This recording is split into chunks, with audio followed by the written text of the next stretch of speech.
Aqua regia എന്നൊരു chemical ഒരാളെ കൊന്ന് അതിൽ ദ്രവിപ്പിച്ച് രക്ഷപ്പെടാൻ നോക്കുന്ന ഒരു കൂട്ടം ആളുകൾ. ഈ ഒരു ത്രെഡ് വെച്ച് മെനഞ്ഞെടുത്ത കഥ ചില പാളിച്ചകൾ ഒഴിച്ചാൽ കണ്ടിരിക്കാവുന്ന ഒരു നല്ല സിനിമയാണ് സൂക്ഷ്മദർശിനി. ഇന്ന് ഈ സിനിമയിലെ കുറച്ച് ഹിഡൻ ഡീറ്റെയിൽസ്, മിസ്റ്റേക്സ്, കൂടെ സയന്റിഫിക് എക്സ്പ്ലനേഷൻ നമുക്ക് നോക്കാം.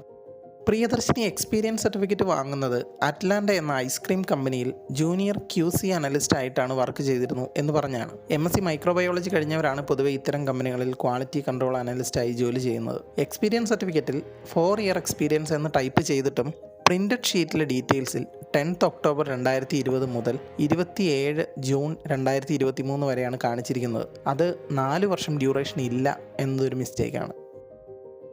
രാവിലെ ബ്രേക്ക്ഫാസ്റ്റിന് പാല് ഏതാണ്ട് മുഴുവനും തിളച്ചു പോയതുകൊണ്ട് ബാക്കിയുള്ളതിൽ വെള്ളം ചേർത്ത് കൊച്ചിന് കൊടുത്തിട്ട് ആൻ്റണിക്കും പ്രിയയ്ക്കും കട്ടൻ ചായയാണ് എടുത്തിരിക്കുന്നത്.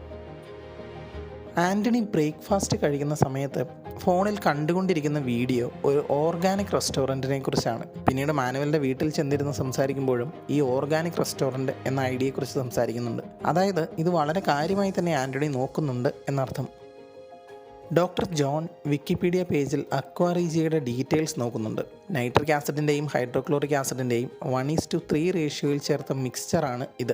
ഇതുപയോഗിച്ചാണ് പിന്നീട് മാനുവലിൻ്റെ സഹോദരി ഡയാനയുടെ ഡെഡ് ബോഡി ദ്രവിപ്പിക്കുന്നത് എന്ന് കാണിക്കുന്നുണ്ട്. സ്വർണം, പ്ലാറ്റിനം ഒക്കെ ഇതിലേക്ക് വീണാൽ അതെല്ലാം ഉരുകി പോകുന്നത് കൊണ്ടാണ് റോയൽ വാട്ടർ എന്നർത്ഥം വരുന്ന അക്വാറീജിയ എന്ന പേര് ഇതിന് കൊടുത്തത്. ഇതിൻ്റെ കൂടുതൽ ഡീറ്റെയിൽസ് പുറകെ പറയാം. ടൈറ്റിൽ സൂക്ഷ്മദർശിനി എന്നാൽ മൈക്രോസ്കോപ്പ് ആണ്. പക്ഷേ ഇവിടെ മൈക്രോബയോളജിസ്റ്റായ പ്രിയദർശിനി എന്നൊരർത്ഥത്തിൽ ഈ 2 വാക്കുകൾ ചേർത്തതായും കാണാം. മാത്രമല്ല സാധാരണ കൃത്യമായി ഫോക്കസ്ഡ് ആവാനും കൂടുതൽ ശ്രദ്ധ കിട്ടുവാനും മൈക്രോസ്കോപ്പിലൂടെ നോക്കുന്നത് ഒരു കണ്ണടച്ചാണ്, അതും മോണോക്കുലാർ മൈക്രോസ്കോപ്പിലൂടെ. ഇവിടെ പ്രിയ നോക്കുന്നതും ഇതുപോലെ ഒരു കണ്ണുപയോഗിച്ചാണ്, അതും IPS ട്യൂബിൽ കാണുന്നത് മദർ എന്ന ഭാഗമാണ്. സോ ടൈറ്റിലിൽ തന്നെ ആ സിനിമയുടെ ഒട്ടുമിക്ക ഡീറ്റെയിൽസ് ഒളിപ്പിച്ചിട്ടുണ്ട്. ഗ്രേസ് അമ്മച്ചി TV എപ്പോഴും കാണുന്നത് കുക്കറി ഷോയാണ്. കൃത്യമായി പറഞ്ഞാൽ കേക്ക് ഉണ്ടാക്കുന്ന ഷോസാണ് അധികവും കാണുന്നത്. ബേക്കറിയുള്ള ഒരാളത് കാണുന്നത് നല്ലൊരു ഡീറ്റെയിലിംഗ് ആണ്. ഡയാന ഫോണിൽ അതിഥിക്ക് അയക്കുന്ന ഓഡിയോ മെസ്സേജിൽ അവസാനമായി പറയുന്നത് "I wouldn't miss it for the world" എന്നാണ്.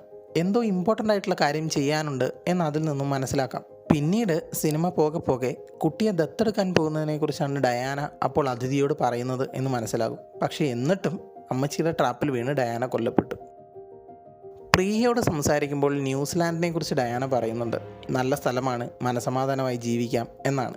ഡയാനയുടെയും അതിഥിയുടെയും വെഡ്ഡിംഗ് പ്ലാനർ കമ്പനിയുടെ പേര് ട്രാൻക്വിൽ എന്നാണ്. ആ പേരിൽ ഒരു L കുറച്ചാൽ കിട്ടുന്ന ട്രാൻക്വിൽ എന്ന ഇംഗ്ലീഷ് വാക്കിൻ്റെ അർത്ഥം സ്വസ്ഥമായത്, ശാന്തമായത് എന്നൊക്കെയാണ്. ഡെഡ് ബോഡി ദ്രവിപ്പിക്കുന്ന സീൻ നേരത്തെ പറഞ്ഞിരുന്നല്ലോ. അക്വാറീജിയ എന്നാൽ നൈട്രിക് ആസിഡിൻ്റെയും ഹൈഡ്രോക്ലോറിക് ആസിഡിൻ്റെയും മിക്സ്ചറാണെന്ന്. ഓർഗാനിക് മെറ്റീരിയൽസ്, അതായത് സിനിമയിൽ കാണിക്കുന്ന ബോഡി പാർട്സ് ഒക്കെ അക്വാറീജിയയിൽ ഇട്ടാൽ നൈട്രിക് ആസിഡ് ഓർഗാനിക് മെറ്റീരിയലിനെ ഓക്സിഡൈസ് ചെയ്യിക്കുകയും ഹൈഡ്രോക്ലോറിക് ആസിഡ് അതിനെ ഡീകമ്പോസ് ചെയ്യിക്കുകയും ചെയ്യും. വളരെ ടോക്സിക്കായ നൈട്രജൻ ഓക്സൈഡ്, ക്ലോറിൻ ഗ്യാസ് എന്നിവയുണ്ടാകും. ഡോക്ടർ ജോൺ ഇതൊക്കെ ഹാൻഡിൽ ചെയ്യുമ്പോൾ ഫ്യൂം ഹുഡ് റെസ്പിറേറ്റർ മാസ്ക് കൂടാതെ സേഫ്റ്റി കിറ്റ് ധരിച്ചിരിക്കുന്നത് കാണാം. ഇതൊക്കെ കണ്ടിട്ട് മാനുവൽ ദേഷ്യത്തിൽ അവൻ്റെ ഗെറ്റപ്പിന് വേണോ 1/2 മണിക്കൂർ എന്ന് പറയുന്നുണ്ട്. പക്ഷേ ആ ഔട്ട്ഫിറ്റ് ഇല്ലായിരുന്നെങ്കിൽ ഡോക്ടർ ജോൺ അതോടെ തട്ടിപ്പോയേനെ. പുതിയതായി തയ്യാറാക്കുന്ന അക്വാറീജിയ കളർലെസ് ആയിരിക്കുമെങ്കിലും വളരെ കുറച്ച് സമയം കൊണ്ട് മഞ്ഞയും ഓറഞ്ചും പിന്നെ റെഡുമായി മാറും. അതാണ് നമ്മൾ കാണുമ്പോൾ റെഡ് കളറിൽ കാണുന്നത്. അത് ബ്ലഡ് അല്ല, കാരണം അക്വാറീജിയയിൽ വീണാൽ ബ്ലഡ് പോലും ഡീകമ്പോസ്ഡ് ആയി പോകും. ആ കാണുന്ന റെഡ് കളർ അത് അക്വാറീജിയയുടേതാണ്. ഡയാനയുടെ ഇൻസ്റ്റാഗ്രാം അക്കൗണ്ട് ബയോയിലുള്ള quote "never apologise for being a strong woman" എന്നാണ്. സിനിമയിലെ എല്ലാ വിമൻ ക്യാരക്ടേഴ്സ് മെയിൽ ക്യാരക്ടേഴ്സിനേക്കാൾ വളരെ സ്ട്രോങ് ആയിട്ടാണ് കാണിച്ചിരിക്കുന്നത്. മാത്രമല്ല മാനുവൽ ഈ കോട്ട് ഇതേപോലെ തന്നെ സിനിമയുടെ തുടക്കത്തിൽ സ്റ്റെഫിയോടും പറയുന്നുണ്ട്. ഡയാനയുടെ സോഷ്യൽ മീഡിയ പ്രൊഫൈലൊക്കെ മാനുവൽ കൃത്യമായി ചെക്ക് ചെയ്തിരുന്നു എന്ന് കരുതാം. ടൈം തെറ്റിപ്പോകുന്നത് സിനിമകളിൽ സ്വാഭാവികമാണ്. അതിവിടെ അങ്ങിങ്ങായി വന്നിട്ടുണ്ട്. എന്നാൽ സ്പെല്ലിംഗ് തെറ്റുന്നത് താരതമ്യേന കുറവാണ്. ട്രാൻക്വിൽ ഇവൻസിൻ്റെ വെബ്സൈറ്റ് ഹോം പേജ് കാണിക്കുമ്പോൾ അതിഥി ത്യാഗരാജൻ ഒരു ഫോട്ടോഗ്രാഫറാണെന്ന് മനസ്സിലാവും. പക്ഷേ ഫോട്ടോഗ്രാഫറിൻ്റെ സ്പെല്ലിംഗ് തെറ്റായിപ്പോയി. മേളം ഫ്രൂട്ട് പ്രൊഡക്ട്സ് കമ്പനിയുടെ ഇൻ്റർവ്യൂവിൻ്റെ ടെക്നിക്കൽ പാർട്ടാണ് പ്രിയദർശിനി പാസ്സായത്. ശേഷം സെക്കൻഡ് റൗണ്ട് ഇൻ്റർവ്യൂവിന് ചെല്ലുമ്പോഴാണ് കഥയിലെ പ്രധാന രംഗങ്ങളൊക്കെ സംഭവിക്കുന്നത്. ഇവിടെ പറയാൻ പോകുന്നത് വളരെ ചെറിയ എന്നാൽ വളരെ ഇമ്പോർട്ടൻ്റ് ആയിട്ടുള്ളൊരു കാര്യമാണ്. ഇൻ്റർവ്യൂ നടത്തുന്ന AV അനൂപ് യഥാർത്ഥത്തിൽ മേളം ഫുഡ് പ്രൊഡക്ട്സ് ലിമിറ്റഡിൻ്റെ ഒറിജിനൽ MD തന്നെയാണ്. മാത്രമല്ല അദ്ദേഹമാണ് സൂക്ഷ്മദർശിനിയുടെ പ്രൊഡ്യൂസേഴ്സിൽ ഒരാൾ. തുടക്കത്തിലെ താങ്ക്സ് കാർഡിൽ കാണിച്ചിരിക്കുന്ന മാർലി ബേക്കറിയുടെ ഫോൺ നമ്പറാണ് ഗ്രേസ് ബേക്കറിയിലേക്ക് സ്റ്റാഫിനെ ആവശ്യമുണ്ടെന്നുള്ള നോട്ടീസിൽ കൊടുത്തിരിക്കുന്നത്. മാത്രമല്ല സിനിമാ ഷൂട്ടിംഗ് നടന്നതും കോതമംഗലം മാർലി ബേക്കറിയിലായിരുന്നു. ഗ്രേസ് ബേക്കറിയിലേക്ക് വെഡ്ഡിംഗ് ആനിവേഴ്സറി കേക്ക് വാങ്ങാൻ പ്രിയയും ഫാമിലിയും എത്തുമ്പോൾ സ്വീറ്റ്സ് വെച്ചിരിക്കുന്ന ടേബിളിൻ്റെ മുകളിൽ ന്യൂ ഔട്ട്ലെറ്റ് ഓപ്പണിംഗ് എന്ന കാർഡ് സിനിമയുടെ തുടക്കത്തിൽ തന്നെ കാണിച്ചിട്ടുണ്ട്. ക്ലൈമാക്സ് രംഗങ്ങൾ നടക്കുന്നതും ഈ പുതിയ ഔട്ട്ലെറ്റ് ബിൽഡിങ്ങിലാണ്. നേരത്തെ ജോലി ചെയ്തിരുന്ന കമ്പനിയിലെ സുഹൃത്ത് വഴി മാനുവലിൻ്റെ വീട്ടിലെ ചുമരിൽ നിന്ന് ഇളക്കിയെടുത്ത റെഡ് കളറുള്ള പൊടിയും കഷ്ണവും ലാബിൽ ടെസ്റ്റ് ചെയ്യുന്നുണ്ട്. ശേഷം കിട്ടുന്ന റിസൾട്ട് സയൻറ്റിഫിക്കലി വളരെ അക്യുറേറ്റ് ആണ്. റിസൾട്ടിൽ പറയുന്നത് ആസിഡിൻ്റെയും ഹ്യൂമൻ ബോൺസിൻ്റെയും കണ്ടൻറ് ഉണ്ടെന്നാണ്. ഇളക്കിയെടുക്കുന്ന പൊടിയിൽ നിന്നും സിമെൻറ്റ് കഷ്ണങ്ങളിൽ നിന്നും ബ്ലഡിൻ്റെ യാതൊരു കണ്ടൻറ്റും കിട്ടിയതായി റിസൾട്ടിൽ പറയുന്നില്ല. കാരണം ബ്ലഡ് എല്ലാം ഡീകമ്പോസ്ഡ് ആയിപ്പോയി. കാണുന്ന റെഡ് കളർ അക്വാറീജയുടേതാണ്. ഇത് വീണ്ടും എടുത്തു പറയാൻ കാരണം ഒരുപാട് ഓൺലൈൻ മീഡിയയിൽ അത് ബ്ലഡ് ആണെന്ന് പറഞ്ഞു കേട്ടിരുന്നു. അത് തെറ്റായ എക്സ്പ്ലനേഷനാണ്. ഹ്യൂമൻ ബോൺസ് പൂർണ്ണമായും അക്വാറീജയിൽ ലയിക്കില്ല. കാരണം ബോൺസിലെ പ്രധാന കണ്ടൻറ്റ് കാൽസ്യവും ഫോസ്ഫറസും ഒക്കെയാണ്. ഇത് രണ്ടും അക്വാറീജയിൽ ലയിക്കാൻ ബുദ്ധിമുട്ടാണ്. സംഭവം സയൻസൊക്കെ പക്കയാണ്. ഹ്യൂമൻ ബോഡി ദ്രവിപ്പിക്കാൻ അക്വാറീജിയൊക്കെ മതി എന്നൊക്കെ പറയാം. പക്ഷേ സിനിമയിൽ കാണിച്ചിരിക്കുന്ന കാര്യങ്ങളിലെ പ്രധാന പ്രശ്നം അക്വാറീജിയ ഹാൻഡിൽ ചെയ്യുന്ന വിധമാണ്. പോഴ്സലിൻ കൊണ്ടുണ്ടാക്കിയ ക്ലോസറ്റിലേക്ക് അക്വാറീജിയ ഒഴിച്ചാൽ കുഴപ്പമൊന്നുമില്ല. പോഴ്സലിൻ കെമിക്കൽസായി റിയാക്ട് ചെയ്യുന്ന ഒന്നല്ല.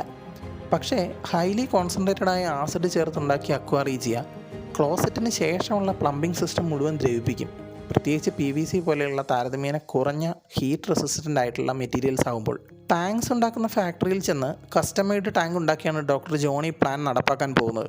അത് ചിലപ്പോൾ ഹൈ ഡെൻസിറ്റി പോളിയെത്തിലീൻ അഥവാ HDPE കൊണ്ടുള്ളതോ അല്ലെങ്കിൽ ടെഫ്ലോൺ കൊണ്ടുള്ളതോ ആയ ടാങ്ക് ആയിരിക്കാം. അല്ലെങ്കിൽ ടാങ്കിൻ്റെ അകംവശം ടെഫ്ലോൺ കോട്ടഡ് ആവാം. കാരണം HDPE അല്ലെങ്കിൽ ടെഫ്ലോൺ ആണെങ്കിൽ ഹൈ കോൺസെൻട്രേറ്റഡ് ആസിഡ് തമ്മിലുള്ള റിയാക്ഷൻ വളരെ കുറവും ചൂടിനെ താങ്ങാനുള്ള കഴിവ് കൂടുതലുമാണ്. ആ ടാങ്കിൽ ഡെഡ് ബോഡിയുടെ ഭാഗങ്ങൾ കാണുവാൻ കഴിയും. മാത്രമല്ല കൂടുതൽ സമയം ആ ടാങ്കിൽ ദ്രവിപ്പിക്കാൻ വേണ്ടി ബോഡി പാർട്സ് ഇട്ട് വെച്ചിട്ടുമുണ്ട്. ഹ്യൂമൻ ഫ്ലഷായിട്ട് ആസിഡ് ഉപയോഗിച്ചുള്ള കൊറോസീവ് റിയാക്ഷൻ അഥവാ ദ്രവീകരണം നടക്കുമ്പോൾ ഒരുപാട് ചൂട് പുറത്തേക്ക് വരും. ഇത് ഹാൻഡിൽ ചെയ്യാനും HDPE അല്ലെങ്കിൽ ടെഫ്ലോൺ പോലെയുള്ള മെറ്റീരിയൽ ആവശ്യമാണ്. ഏറ്റവും ബെസ്റ്റ് രീതി എന്നത് വലിയ ഗ്ലാസ് ടാങ്ക് ഉപയോഗിക്കുക എന്നതും പ്ലംബിംഗ് സിസ്റ്റത്തിൽ ലീക്കേജ് ഉണ്ടെന്ന് അയൽവാസികളോട് പറഞ്ഞ് കൺവിൻസ് ചെയ്ത് ആ സിസ്റ്റം മുഴുവനായി മാറ്റി ലബോറട്ടറി പ്ലംബിംഗ് സെറ്റിങ്ങിലേക്ക് പണിത്, അതായത് HDPE ടെഫ്ലോൺ പോലെയുള്ള മെറ്റീരിയൽ ഉപയോഗിച്ച് പണിത ശേഷം ഇങ്ങനെ ബോഡി ഡിസ്പോസ് ചെയ്തിരുന്നെങ്കിൽ ഇതൊരു നിയർ പെർഫെക്റ്റ് പ്ലാൻ എന്ന് പറയാമായിരുന്നു. എന്നാലും ഈ ഒരു പ്ലാനിൽ ഒരുപാട് logical and scientific loopholes വീണ്ടും ഉണ്ട്. ഹ്യൂമൻ ബോഡിയുടെ 70% വെള്ളമാണ്. അതുകൊണ്ട് തന്നെ ഈ ഒരു പ്ലാൻ നടപ്പാക്കണമെങ്കിൽ ടാങ്കർ കണക്കിന് ആസിഡ് വേണ്ടിവരും. മാത്രമല്ല ബോൺസ് പൂർണ്ണമായും ദ്രവിക്കില്ല. അതുകൊണ്ട് തന്നെ ഫോറൻസിക് ഈസിയായി പിടിക്കും. മൈക്രോസ്കോപ്പിക് അവശിഷ്ടങ്ങൾ കാണുകയും ചെയ്യും. ഉള്ളത് പറഞ്ഞാൽ സോഷ്യൽ മീഡിയയിൽ കേട്ട കുറച്ച് ചോദ്യങ്ങൾ കൂടി മറുപടി പറഞ്ഞ് വീഡിയോ അവസാനിപ്പിക്കാം. അമ്മച്ചിയെ പ്രിയ കാണുന്നതും എന്നാൽ ഡോക്ടർ ജോണിനെ കാണാൻ കഴിയാത്തതും കാരണം വളരെ സിമ്പിളാണ്. ആ ജനലിലെ ചില്ല് ടിൻഡഡ് ഗ്ലാസ് ആണ്. അതായത് അത്തരം ഗ്ലാസ്സിലൂടെ കാഴ്ചകൾ കാണുന്നത് വെളിച്ചം കൂടുതലുള്ള ഭാഗത്തെ കാഴ്ചകൾ മറുവശത്തു നിന്ന് കാണാൻ കഴിയും. പകൽ സമയത്ത് പുറത്ത് വെളിച്ചമുള്ളപ്പോൾ ഇത്തരം ജനലുകൾ ലൈറ്റിനെ റിഫ്ലക്റ്റ് ചെയ്യിക്കും. അകത്തുള്ളത് കാണാൻ കഴിയില്ല. അപ്പോൾ നോക്കിയാൽ പോലും നമ്മൾ നമ്മളുടെ ഇമേജേ കാണും. എന്നാൽ രാത്രിയായാലെല്ലാം മാറി മറിയും. മുറിയിൽ വെളിച്ചം ഇല്ലെങ്കിൽ പുറത്തു നിന്നൊരാൾ നോക്കിയാൽ ഒന്നും കാണില്ല. അതേസമയം മുറിയിൽ വെളിച്ചം ഉണ്ടെങ്കിൽ മുറിയിലെ കാഴ്ചകൾ പുറത്തുനിന്ന് നോക്കുന്നയാൾക്ക് കാണാം. അമ്മച്ചിയെ കാണുമ്പോൾ ആ മുറിയിൽ വെളിച്ചമുണ്ട്. എന്നാൽ ജോണിനെ കാണാൻ കഴിയാത്തത് അപ്പോൾ മുറിയിൽ വെളിച്ചം ഇല്ലാത്തത് കൊണ്ടാണ്. മറ്റൊരു ചോദ്യം, മരിച്ചുപോയ ഡയാനയുടെ ഓഡിയോ എങ്ങനെ അയച്ചു എന്നാണ്. ആ ഓഡിയോയിൽ പറയുന്നത് അതായത് ഞാൻ കുറച്ച് തിരക്കിലാണ്, പിന്നെ കാണാൻ എന്നർത്ഥം. ഇത് നമ്മൾ പോലും വളരെ ഫ്രീക്വൻ്റായി ഉപയോഗിക്കുന്ന ഒരു മെസ്സേജാണ്. ഈ ഒരു മെസ്സേജ് ഇതിനകം ഒരുപാട് പ്രാവശ്യം മാനുവലിന് ഡയാന അയച്ചിട്ടുണ്ടാവണം. അത് മാനുവൽ ആ ഫോണിൽ പ്ലേ ചെയ്ത് ഡയാനയുടെ ഫോണിൽ റെക്കോർഡ് ചെയ്ത് അയച്ചു, അത്ര തന്നെ. കറിവേപ്പ് വെട്ടിക്കളയുന്നതും മാനുവൽ ചുവന്ന തുണിയൊരു കമ്പിൽ കെട്ടി ലൊക്കേഷൻ നോക്കുന്നതും റോയങ്കിൾ വണ്ടിയുമായി വരുന്നത് ആരും ശ്രദ്ധിക്കാത്തതിനും കാരണങ്ങൾ സിനിമയിൽ തന്നെ വളരെ വ്യക്തമായി കാണിച്ചിട്ടുണ്ട്. പ്രിയ അമ്മച്ചിയുമായി കൂടുതൽ അടുക്കാതിരിക്കാനാണ് കറിവേപ്പ് വെട്ടിക്കളയാൻ പറയുന്നത്. മാനുവൽ നോക്കുന്ന അതേ ലൊക്കേഷനിലൂടെയാണ് അമ്മച്ചി ആരും കാണാതെ നടന്നു പോകുന്നത്. റോയങ്കിൾ ഓരോ പ്രാവശ്യം അയാളുടെ വർക്ക്ഷോപ്പിൽ നിന്നാണ് ഓരോ വണ്ടികൾ എടുത്തുകൊണ്ട് വരുന്നത്. അതുകൊണ്ട് തന്നെ ആളുകൾ ശ്രദ്ധിക്കണമെന്നില്ല. സിനിമയുടെ തുടക്കത്തിൽ അങ്ങിങ്ങായി കാണിച്ച ഒരുപാട് കാര്യങ്ങൾ പിന്നീട് പല ഇമ്പോർട്ടൻറ്റ് സിറ്റുവേഷനിലും വന്നിട്ടുണ്ട്. നല്ലൊരു തിയേറ്റർ എക്സ്പീരിയൻസ് ആയിരുന്നു സൂക്ഷ്മദർശിനി. സിനിമ കണ്ടിട്ട് നിങ്ങൾക്ക് കണ്ടെത്താൻ കഴിഞ്ഞ ഡീറ്റെയിൽസ് കമൻറ്റായി ഷെയർ ചെയ്യൂ. And please share and subscribe the channel too. മറ്റൊരു സിനിമാ വിശേഷവുമായി വീണ്ടും വരാം. Thanks for watching.